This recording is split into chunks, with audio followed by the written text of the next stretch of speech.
Hello everyone. How are you guys? कैसे हैं आप लोग? सब ठीक है? सब बढ़िया चल रहा है। चलो, आज हम बात करेंगे एक नए टॉपिक के बारे में जो है waste product and their solution. जो भी कुछ हमारे आसपास वेस्ट प्रोडक्ट होता है वो क्या होता है आप तो जानते हैं, उसके बारे में थोड़ा बात करेंगे और उसका सोल्यूशन क्या है, उसको हम कैसे सही जगह पे सही ठिकाने लगा सकते हैं। दूसरा है कि बायोडिग्रेडेबल और नॉन बायोडिग्रेडेबल सब्सटेंसेस कौन कौन से होते हैं। तो बात करते हैं कि करके सबसे पहले हम बात करते हैं बायोडिग्रेडेबल मटेरियल कौन से होते हैं और फिर हम समझते हैं कि नॉन बायोडिग्रेडेबल मटेरियल क्या होते हैं। तो बायोडिग्रेडेबल की अगर हम बात करें तो ये वो चीजें होती हैं जो आसानी से जिसे अगर हम कहें कि वो सड़ जाती है, गल जाती है, मिट्टी में मिल जाती है। ठीक है, उनके जो बेसिकली वो जो सब्सटेंस है पूरी तरीके से खत्म हो जाता है, फिर उसका एग्जिस्टेंस ही नहीं बचता। तो अगर हम देखें यहाँ पर पहला पिक्चर आप देख रहे हो तो ये फ्रूट्स हैं। अगर हम फ्रूट्स को ऐसे ही छोड़ दें थोड़ी देर के लिए या अगर हम किसी जगह पे किसी लैंड पे किसी मिट्टी में उसको ऐसे ही छोड़ दें तो थोड़े दिन के बाद आपको फ्रूट्स दिखेगा ही नहीं वो, क्योंकि वो बायोडिग्रेड हो चुके होगा। सिमिलरली हेयर की बात करें उनके साथ ऐसा होगा और पेपर है उनके साथ ऐसा होगा। ऐसी बहुत सारी चीजें हैं जिनको हम अगर जहाँ जिनको अगर हम सिर्फ लैंड पे ऐसे ही रख देते हैं, जमीन पे हम ऐसे ही छोड़ दें, मिट्टी में ऐसे ही छोड़ दें, तो वो बायोडिग्रेड हो जाती है ऑटोमेटिकली, हमें कुछ करने की जरूरत नहीं पड़ती। जैसे पेड़ के पत्ते ले लो, कुछ वेजिटेबल्स ले लो, लकड़ियां ले लो, है ना। ये सारी चीजें क्या हो सकती हैं, इनको हम कहेंगे बायोडिग्रेडेबल। ये ऑटोमेटिकली बायोडिग्रेड हो सकती हैं। लेकिन वहीं पर अगर हम देखा जाए तो दूसरी चीज होती है नॉन बायोडिग्रेडेबल, जिनका मतलब होता है कि वो इजीली बायोडिग्रेड नहीं हो सकती, वो डिग्रेड नहीं हो पाएंगे इजीली। अब उसके लिए कौन कौन से एग्जाम्पल है, जैसे कि यहाँ पर एग्जाम्पल है प्लास्टिक बैग्स का, हार्डवेयर है और बॉटल्स है। ऑब्वियसली बॉटल्स भी प्लास्टिक से बनी हुई है। तो मेन हमारे लिए यहाँ पर है प्लास्टिक्स। तो आप देख रहे हो कि प्लास्टिक बहुत ही, आपने सुना भी होगा प्लास्टिक यूज नहीं करना चाहिए, राइट। प्लास्टिक को बायोडिग्रेडेबल नहीं है और ये नॉन बायोडिग्रेडेबल होने की वजह से इसको इजीली डिकम्पोज नहीं किया जा सकता। तो ये इजीली डिकम्पोज नहीं किया जा सकता तो ये एज इट इज रहता है बहुत टाइम तक। अगर हम इसको जलाते हैं तो टॉक्सिक हो सकता है। तो इसको ठिकाने कैसे लगाया जाए, इसको इस वेस्ट को कहाँ रखा जाए, तो इसी के बारे में आज हम थोड़ा सा बात करेंगे। अब हम डिफरेंशिएट कर लेते हैं दोनों के बीच में, बायोडिग्रेडेबल मटेरियल में और नॉन बायोडिग्रेडेबल मटेरियल के बीच में। तो सबसे पहले अगर हम देखें तो सबसे पहले है कि degradation process in biodegradable waste is rapid. मतलब जो डिग्रेडेशन होने का जो प्रोसेस है वो बहुत तेजी से होता है, बहुत तेजी से वो नष्ट हो जाते हैं, फिनिश हो जाते हैं। किसमें? बायोडिग्रेडेबल में ये सबसे फास्ट होता है। लेकिन वहीं पे अगर हम नॉन बायोडिग्रेडेबल देखें तो वहां पर ये प्रोसेस बहुत ही स्लो होता है, कई बार ना के बराबर भी होता है। दूसरा एग्जाम्पल देखें तो बायोडिग्रेडेबल वेस्ट जो है is decomposed and degraded by microbes. तो यहाँ पे माइक्रोब्स यूज होते हैं। माइक्रोब्स एक छोटे छोटे माइक्रो ऑर्गेनिज्म जो होते हैं उनकी हम बात कर रहे हैं यहाँ पर। माइक्रोब्स बेसिकली उसको डिकम्पोज कर देते हैं। बेसिकली माइक्रोब्स के लिए ये एक तरह का इनके लिए एक फूड है जिससे वो खा के अपना न्यूट्रिशन तो ले लेते हैं लेकिन उनको डिकम्पोज कर देते हैं। उस वहीं पर अगर हम देखा जाए तो नॉन बायोडिग्रेडेबल जो वेस्ट होता है वो माइक्रोब्स की हेल्प से डिकम्पोज नहीं हो सकता, क्योंकि उसको वो माइक्रोब्स डिकम्पोज नहीं कर पाएंगे, क्योंकि वो उनका फूड नहीं है। अगर हम थर्ड बात देखें तो थर्ड पॉइंट यहाँ पर biodegradable waste are not accumulated but are used up in a short time.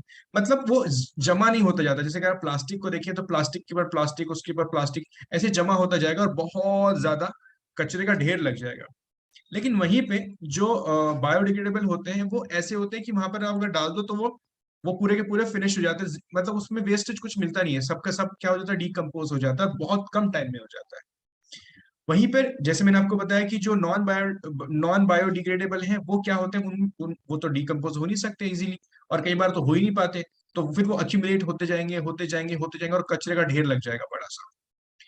चौथा पॉइंट देखें तो बायोडिग्रेडेबल वेस्ट जो होता है become part of biogeochemical cycle and give back rapid turnover। तो ये ऑटोमेटिकली बायोजियोकेमिकल जो प्रोसेस होते हैं उसका पार्ट बन जाता है। मतलब वो मिट्टी में जाएगा, मिक्स हो जाएगा, रेन वाटर होएगा, ये सारी चीजें उसके साथ मिक्स होने के बाद एक साइकिल सा बन जाता है जिसके अंदर वो इजीली मिक्स हो जाता है। और वो सॉइल को लिए फर्टाइल हो सकता है, बाकी चीजों के लिए एडवांटेज हो सकता है, लेकिन वो वेस्ट नहीं होता, इजीली वो नेचर के साथ मिक्स हो जाता है। एट द सेम टाइम अगर हम नॉन बायोडिग्रेडेबल की देखें तो वो नेचर के साथ मिक्स नहीं हो पाता और उसको उसका उसका डिकम्पोजिशन बहुत मुश्किल होता है।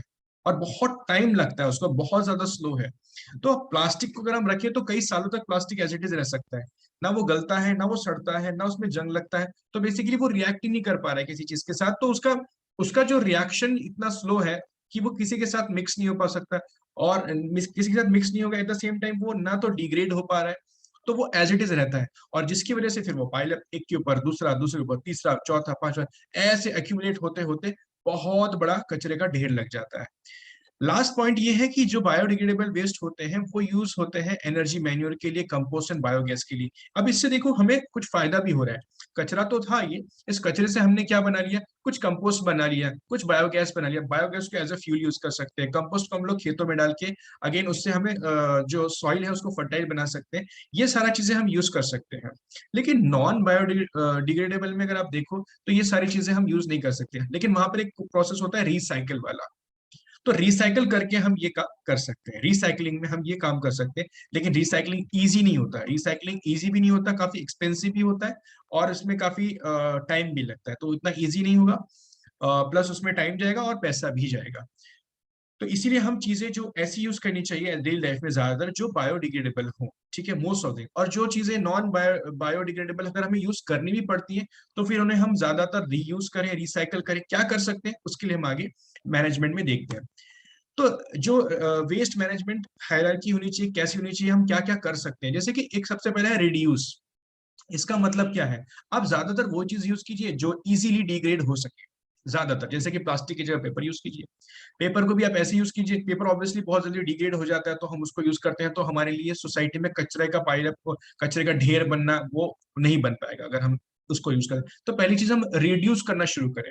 कच ऐसी चीजें यूज करें जो कि बहुत इजीली डिग्रेड हो सके।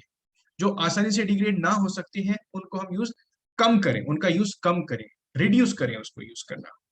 दूसरा रीयूज। रीयूज का मतलब ये होता है जो हमें मिल गया है उसको एक बार यूज करने के बाद अगर हमें लगता है कि हम इसको वापस यूज कर सकते हैं तो उसे यूज किया जाए, ना कि उसे फेंक दिया जाए। अगर हम फेंकते हैं तो वापस हमें नया परचेस करना पड़ रहा है अगर उसकी जगह पर, तो हमें उसी को ही यूज कर लेना चाहिए। तो इससे क्या होगा, जो ऐसी चीजें हैं जो डिग्रेड नहीं हो सकती उनका अगर हम रीयूज करेंगे बेसिकली, तो हमारी जो रिक्वायरमेंट है नया नया परचेस करने की और नया थ्रू आउट करने की, वो कम हो जाएगी। तो ना नया परचेस करना पड़ेगा, ना फेंकना पड़ेगा, तो हम उसको रीयूज करते रहेंगे। इससे जो नेचर है, बेसिकली नेचर में हम जो डिग्रेड बायो नॉन बायोडिग्रेडेबल चीजें जो ऐड कर रहे थे वो भी वहां पर कम जाएंगे, तो ऑब्वियसली हमारा नेचर भी अच्छा रहेगा। रिसाइकल, अगर हम उसको रिड्यूस नहीं कर सकते, रीयूज भी नहीं कर सकते, तो हमें थ्रो आउट तो करना ही पड़ेगा, उसको फेंकना ही पड़ेगा। अगर हमें उसको फेंकना ही है तो हम उसको रिसाइकल कर दें। रिसाइकल करने का मतलब ये है कि उसको वापस किसी और शेप में, जैसे प्लास्टिक है, अगर प्लास्टिक मेरे पास एक बॉटल थी उसको मैं वापस दे देता हूँ रिसाइकलिंग के लिए, तो रिसाइकल करके अगर एक वापस एक बॉटल बन जाए, या बॉटल ना भी बने तो कोई ऐसी चीज बन जाए जिसको मैं नॉर्मल यूज में कभी ला सकूं, तो उससे क्या होगा, जो प्लास्टिक लैंड फिलिंग में जाने वाला था या कोई वेस्ट पड़ा रहने वाला था उसका कुछ यूज हो गया। तो अल्टीमेटली मैं क्या कर रहा हूँ, मैं इसको इसको मैनेज कर रहा हूँ जो वेस्ट प्रोडक्ट है, और इसको मैं जमा नहीं होने दे रहा, उसका इसका मैं ढेर नहीं लगने दे रहा हूँ कुछ का। लास्ट है वेस्ट टू एनर्जी।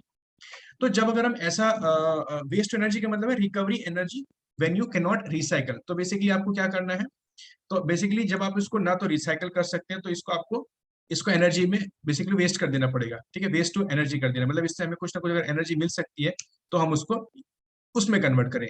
और लास्ट बचता है डिस्पोजल। अब डिस्पोजल क्या होता है, ना आप इसको रिड्यूस कर सकते हैं, ना रीयूज कर सकते हैं, ना रिसाइकिल कर सकते हैं, ना उसका वेस्ट टू एनर्जी में कन्वर्जन, कुछ भी नहीं हो पाएगा। तो क्या करें, तो क्या करें, तो बेसिकली उसको फिर लैंड फिलिंग के लिए हम यूज कर सकते हैं जब कोई ऑल्टरनेट ना हो। तो फिर जहां पर लैंड फिल करने के लिए हमें कुछ चीजें चाहिए होती, तो वहां पर ये वेस्ट वहां पे हम फिल कर दें जिससे कि लैंड फिल हो जाए और हमारी जो रिक्वायरमेंट है वो भी फुलफिल हो जाए। तो इस तरीके से हम लोग वेस्ट को मैनेज कर सकते हैं। ठीक है, तो आज हमने क्या देखा, दो चीजें देखी, एक होता है बायोडिग्रेडेबल, एक होता है नॉन बायोडिग्रेडेबल। अब इसमें से बायोडिग्रेडेबल बहुत इजीली इजीली मिक्स हो सकता है नेचर के साथ, इजीली नष्ट हो सकता है, डिस्ट्रॉय हो सकता है, और उसका कुछ भी सब्सटेंस बाकी नहीं रहता। एट द सेम टाइम अगर हम नॉन बायोडिग्रेडेबल की बात करें तो वो बहुत इजीली डिकम्पोज नहीं होता, उसको रिसाइकल करना पड़ता है, इसीलिए बहुत ज्यादा कई बार वो बहुत हेक्टिक भी होता है उस कचरे को मैनेज करना। इसलिए हमें हमारे पास तीन सोल्यूशन है, एक रिड्यूस, रीयूज और रिसाइकल। इन तीनों को अगर हम करके कुछ हद तक उस नॉन बायोडिग्रेडेबल को हम मैनेज कर सकते हैं, कुछ हद तक उसका यूज कम कर सकते हैं, तो हमारे नेचर के लिए भी वो अच्छा है, और हमारे लिए तो ऑब्वियसली अच्छा ही होगा अगर कचरा नहीं होगा आसपास, और ऐसी चीजें नहीं होंगी जो कि टॉक्सिक हो सकती हैं, ऐसी चीजें नहीं होंगी जो कि बहुत ज्यादा कचरा फैला सकती हैं, तो हमारे लिए तो ऑब्वियसली वो क्लीन रहेगा। Clean and green environment is always suggested. तो ये था बेसिकली वेस्ट मैनेजमेंट के बारे में एक छोटा सा टॉपिक। आई होप आपको समझ में आई होंगी चीजें। अगर कुछ डाउट है तो आप कमेंट में पूछ सकते हैं। ठीक है, फिर मिलते हैं हम लोग एक नए वीडियो के साथ नेक्स्ट टाइम।